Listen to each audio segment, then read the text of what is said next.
Super, impeccable. Alors, on est très, très heureux avec Thomas de vous présenter cette mini-conférence grâce à Catherine Lemaire qui nous a dit vraiment, nous, pour Juice Plus, on fait des présentations, on rentre un petit peu dans le fond pour ensuite expliquer qu'on propose des choses. Et donc, sur les conseils et le coaching de Catherine, on a créé cet événement aujourd'hui pour vous. Donc, on sera bien à l'écoute de vos ressentis aussi parce que c'est une première.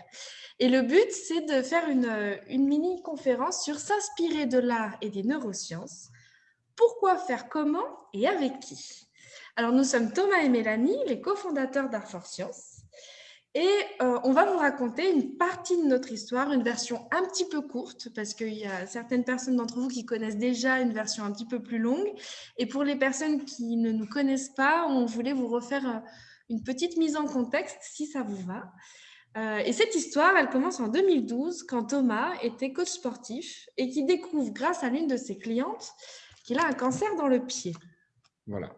Et du coup, j'entre dans le monde du handicap à 25 ans et je regarde les sportifs adaptés à mon corps, tout ce qui est sport. Et c'est comme ça que je rentre dans le monde du handisport. Ouais, il s'est fait amputer pour son cancer dans le pied. Aujourd'hui, la médecine fait des avancées formidables. Il a des super équipements prothèses. Et du coup, de ce challenge-là, moi j'avais 23 ans, Thomas 25 ans. On se dit, allez, on va le prendre comme une opportunité de découvrir des choses nouvelles. Et on s'est dit, bah, handisport, pourquoi pas? Et Thomas découvre l'escrime. Et à la fin de sa première année d'amputé et de découverte de l'escrime, il fait des podiums, il rentre en Coupe du Monde, il se met 22e mondial. Et jusque-là, tout va bien, une bonne reconversion, on va dire, et une paix avec son corps, avec son nouveau corps. Donc oui, tout va bien. Mais il arrive des choses, il arrive ce qu'on appelait des réveils nocturnes. C'était des sortes de crises, donc je le mets quand même entre guillemets, crises, avec des absences troublantes. Plus les mois passaient et plus il y avait de crises. Je suis arrivé jusqu'à 10 crises par jour. On a appris plus tard que ces crises qu'on n'arrivait pas trop à identifier, mais qui étaient en train de gêner sa qualité de vie, étaient en fait des crises d'épilepsie partielle, pour vous donner une petite indication. Et alors, du coup, le médecin traitant avec lequel on travaillait, il a plutôt accusé l'aspect psychologique, euh, comme si j'avais du mal à faire un deuil du cancer du pied et de l'amputation qui n'était encore pas fait. Et personnellement, on était convaincus que non, que c'était autre chose et que c'était un nouvel aléa de santé.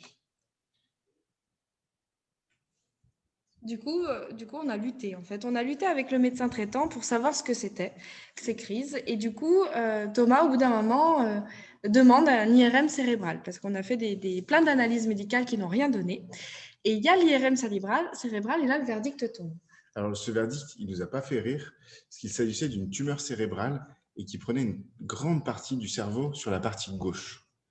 Donc, cette fois, tu avais 26 ans. oui. Quand on a pris ça, tu as 26 ans et c'est une tumeur cérébrale qu'on accueille dans notre vie. Donc, on est lyonnais, à la base, on est lyonnais et on va voir chaque établissement pour voir ce qu'ils proposent pour le guérir. Et ils nous répondent tous la même chose, ils le mettent sous antiépileptique et ils nous proposent rien de spécial. Donc, on fait le choix d'être suivi à Bron Neuro parce que c'est le plus réputé. Et puis là, pendant 1 an, on va être suivi par leurs soins. Exactement. Et après cette année de traitement contre l'épilepsie, la neurologue, elle, nous propose de rentrer dans un protocole beaucoup plus lourd qui, à mon état de santé, ne s'améliore pas. Il proposait radiothérapie, chimiothérapie, sans vraiment de garantie d'effet positif. Et peut-être que cela arrêtera les crises d'épilepsie, ou non. Mais c'était pas sûr. Exactement. Et pendant ce rendez-vous, et du coup, Mel n'y croyait pas beaucoup. Elle a réussi, grâce à son intuition, à lui dire non. Et son instinct, il nous guide alors vers d'autres médecins, nous pousse à aller chercher plus loin, à changer de posture pour devenir plus acteur plutôt que de patient. Plutôt que de patienter, en fait, on s'est dit, pendant ce rendez-vous, donc on l'avait vu pendant 1 an, on avait fait 10 rendez-vous avec elle, et là, elle nous dit, faut faire tel protocole, l'état s'améliore pas. Et là, il y avait Thomas, il y avait sa famille dans le bureau de la consultation, il y avait moi, et moi, je ressens dans mon ventre une intuition qui me dit non. Elle me dit non, ce qu'elle nous propose là, c'est pas bon, on n'est pas OK. Et donc, du coup, on vous passe certaines péripéties, on cherche à rencontrer d'autres personnes, à avoir d'autres avis médicaux. Et les rendez-vous sont pas productifs, on va dire. Et du coup, moi, je me mets à faire des recherches sur Google. Je me mets à chercher tout ce que je sais sur la tumeur des gliomes, le grade, etc., etc. Et je lis plein de choses en anglais, plein de rapports neuroscientifiques, le fonctionnement du cerveau, les fonctionnements des tumeurs, la médecine du sens, pourquoi on a ci, etc. Et là, je vois qu'il y a beaucoup de publications qui sont faites par l'ICM de Montpellier, l'hôpital et l'Institut de recherche. Et je me dis, bah, tiens, je vais leur envoyer le dossier, on va demander un rendez-vous et on va voir si eux nous apportent des éléments de réponse, parce que là, jusque-là, à part des protocoles qu'on nous dit de ne pas remettre en question, j'ai aucune réponse. Il faut dire que j'ai 22 ans à cette époque, 23 ans à cette époque, et c'est vrai que c'est compliqué de faire entendre sa voix face à des personnes qui sont sachantes, et nous, on n'est pas du tout de la partie, c'est pas forcément pris d'un bon oeil.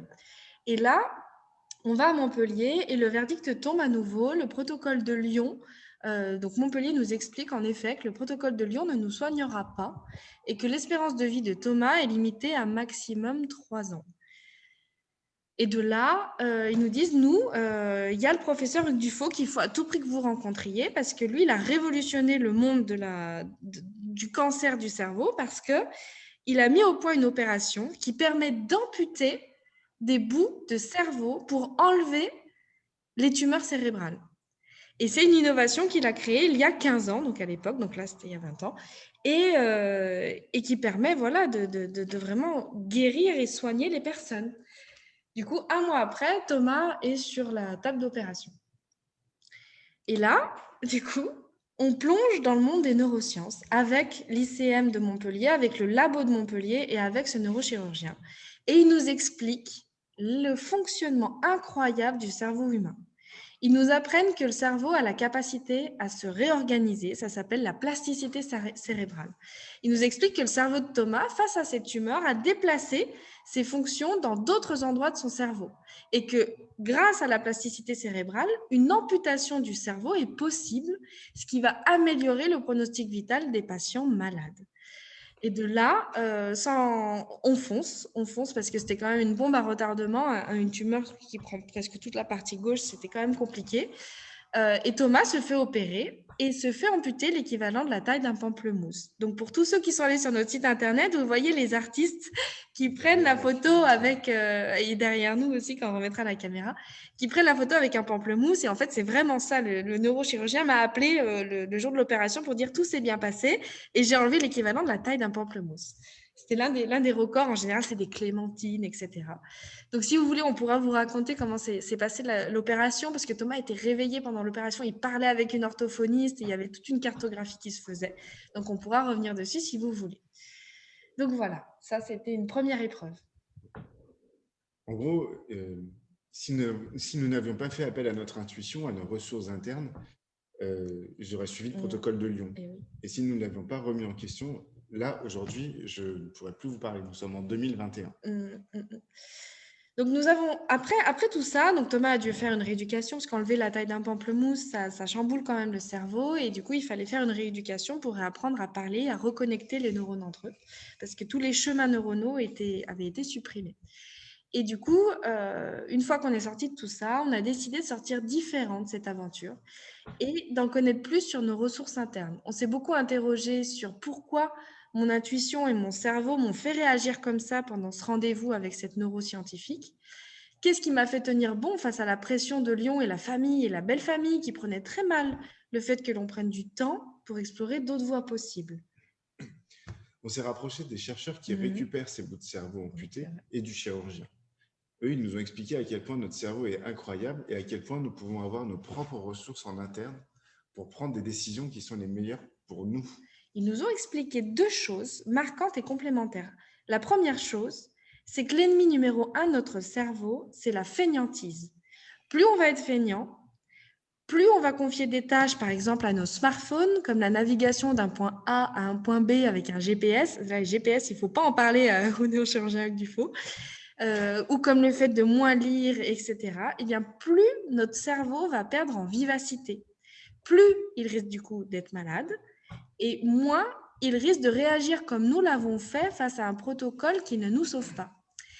Et en revanche, le meilleur allié de notre cerveau, c'est la stimulation, la curiosité, l'apprentissage continu, la découverte. Tous ces chercheurs nous ont appris que les effets de l'apprentissage et de l'art sur notre cerveau sont les plus puissants stimulants cérébraux. Et nous avons donc décidé de créer Art for Science, avec pour but de permettre à chacun d'apprendre de nouvelles choses au quotidien. Nous avons choisi comme thème le cerveau. Bon. Et en donnant naissance à des œuvres d'art pour que chacun vive une stimulation aussi grâce à l'art et pas seulement grâce à nos conférences. Et de là, 3 mois après la création d'Art for Science, l'OMS publie un rapport qui met en lumière plus de 900 études scientifiques sur les bienfaits de l'art sur notre santé. Ce rapport montre que la contemplation pendant 3 secondes, c'est rien du tout, d'une œuvre d'art permet de stimuler des milliers de neurones en même temps dans tout notre cerveau. C'est un puissant shot en fait pour notre cerveau parce que des neurones s'éclairent, se réveillent en même temps. Notre cerveau va d'abord chercher à reconnaître s'il y a des visages dans l'œuvre, puis il va essayer de comprendre ce qu'il voit, il va juger, il va chercher si cela lui rappelle quelque chose ou pas. Et donc, c'est la mémoire, le jugement, les systèmes de reconnaissance, de connaissance qui vont se mettre en route en simultané. Il y a des études qui montrent sur les personnes atteintes d'Alzheimer que des groupes qui contemplaient des œuvres d'art toutes les semaines avaient une amélioration de leur état de santé, une réduction de la maladie d'Alzheimer et que leur niveau de bonheur par rapport au groupe qui n'avait pas fait cette expérience était largement supérieur aux autres. De la même façon, des études auprès d'enfants défavorisés ont permis à des enfants de contempler des œuvres d'art dans leur quotidien. Et quand il a été ensuite demandé aux enfants de faire un dessin d'un bonhomme pour mesurer leur développement cérébral, les résultats étaient choquants. Les enfants sans la stimulation via l'art faisaient des bonhommes très simples avec un rond et quelques traits. Et l'autre groupe d'enfants présentait quant à lui des bonhommes avec des cils, des doigts, des détails sur le corps qui montraient qu'ils comprenaient bien plus les subtilités de leur environnement. Et en fait, cela, qu'est-ce que ça veut dire? Ce développement cognitif à cet âge-là annonce en fait une meilleure capacité de compréhension plus tard adulte des enjeux de la société et du coup une meilleure adaptation et des meilleures chances de succès pour sortir de la pauvreté, etc., etc. Donc concrètement, comment faire pour stimuler son cerveau de la bonne façon et avec qui? Il faut faire une différence entre d'abord l'apprentissage, la curiosité et les découvertes, et ensuite l'infobésité. C'est ça, là on voulait apporter une information clé parce qu'aujourd'hui avec Internet, il y a plein de contenus. Et les chercheurs, dans leur transmission pour réussir la rééducation de Thomas, nous ont mis en garde sur l'infobésité. Ils nous ont dit, attention, l'infobésité, c'est un vrai phénomène qui décrit le fait que dans notre quotidien, notre cerveau reçoit beaucoup trop d'informations qu'il n'est pas invité à transformer. Le problème, il est là, il est sur la transformation. Notre cerveau est bâti dans un équilibre d'action-réaction. Je reçois une information, je réagis. Or, avec les informations creuses des réseaux sociaux et le matraquage médiatique, par exemple, d'un certain nombre d'informations répétées à outrance, notre cerveau n'est pas invité à réagir réellement. Sur les réseaux sociaux, vous voyez des photos de la vie des autres, mais cela n'induit aucune possibilité d'action pour vous, pour votre cerveau. Vous voyez quelque chose de passé ou de présent qui est en train de se faire sans vous, sans que vous puissiez y être impliqué d'une certaine façon. Et du coup, ça n'inclut aucun système de récompense dans votre cerveau. Donc, ces informations sont inutiles. Ce serait différent s'il s'agissait d'une discussion avec une amie et d'écouter ce qu'elle a partagé, ce qu'elle a vécu. Là, ça stimule l'empathie. Mais de l'info passive comme ça ne stimule rien parce qu'elle ne vous implique pas. Et c'est pourquoi on a créé Art for Science Academy, une plateforme qui donne l'accès à de l'information et qui vous invite à une réaction sous différentes formes. Sur cette plateforme, vous avez un accès à du contenu qui vous explique le fonctionnement de la confiance en soi dans le cerveau, parce que c'est la base pour rentrer dans les neurosciences et avoir des effets positifs. Il faut commencer par la première étape, c'est avoir confiance en soi, comprendre que son cerveau est une superbe machine et lui faire confiance. Et en fait, Art for Science Academy, c'est des vidéos en format très léger, de 10 à 20 minutes maximum, qui vous permettent d'explorer tranquillement les savoirs que nos intervenants vous transmettent. Nos intervenants, ce sont des neuroscientifiques, des historiens de l'art et des artistes. Les historiens de l'art, par exemple, vous font voyager au cœur de la vie des artistes les plus célèbres du monde et qui mettent en lumière les messages qu'ils ont laissés lors des siècles derniers et qui s'appliquent actuellement à la thématique de la confiance en soi. C'est un voyage dans le temps fait pour stimuler votre cerveau de façon concrète. Ce sont des histoires que l'on a travaillées sous un angle précis. Vous allez aussi voir des plongeons dans des œuvres d'art contemporaines, travailler également pour vous faire vivre une expérience. Et toutes les 5 à 7 semaines, vous pouvez échanger en direct avec ces intervenants pour partager vos commentaires, vos réactions, poser des questions, débattre, etc. Du coup, Art for Science Academy a été conçu avec ces neuroscientifiques pour respecter la balance action-réaction dont a besoin votre cerveau pour évoluer et être stimulé d'une façon qui fera reculer la maladie et la vieillesse de vos circuits neuronaux. C'est pour ça qu'à tout âge, il ne faut jamais cesser d'apprendre ou de se stimuler, mais il faut faire attention au fait qu'après de la formation, on soit en mesure de réagir, de commenter, d'en débattre, d'en faire quelque chose. Et c'est grâce à ces invitations qu'on vous fait tout au long de votre vie dans Art for Science Academy, parce que c'est l'esprit, qu'on répond à la question de cette conférence, comment et avec qui se stimuler. On vous parle de dégustation cérébrale, on vous parle de débattre avec vos proches sur les infos qui vous ont marqué, ou de débattre avec nous toutes les 5 à 7 semaines, et avec ces intervenants neuroscientifiques que normalement on voit que quand on est malade, malheureusement. Au niveau du rythme, c'est chaque mois que vous avez accès à un nouveau module.